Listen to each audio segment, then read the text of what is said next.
Баршаңызға қайырлы күн. Мен бүгін сіздерді нейрографиканың 5-ші қағидасымен таныстырып өтемін. Нейрографиканың 5-ші қағидасы үйлесімділік қанағаттануға әкеледі.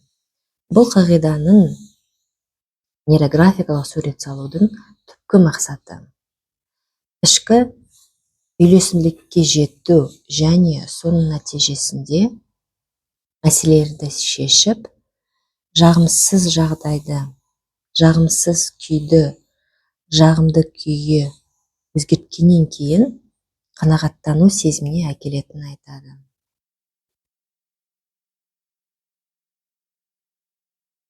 Біз фигураларымызды біріктіретін сызықтарды қосу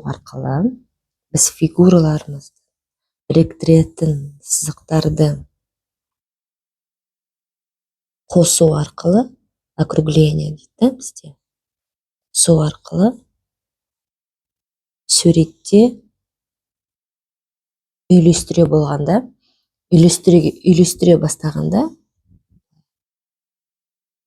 бастағанда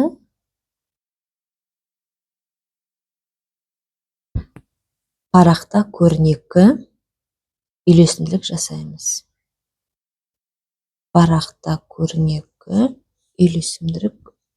жасаймыз. Сурет бір тұтас әрі үйлесімді бола бастаған сайын, біз атқарған жұмысымыздан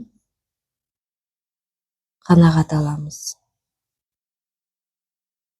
Себебі бейсаналы түрде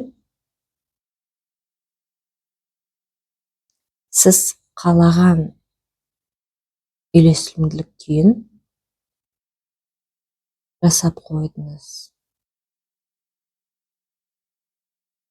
Себебі бейсаналы деңгейде сіз қалаған үйлесімділік күйін жасап қойдыңыз.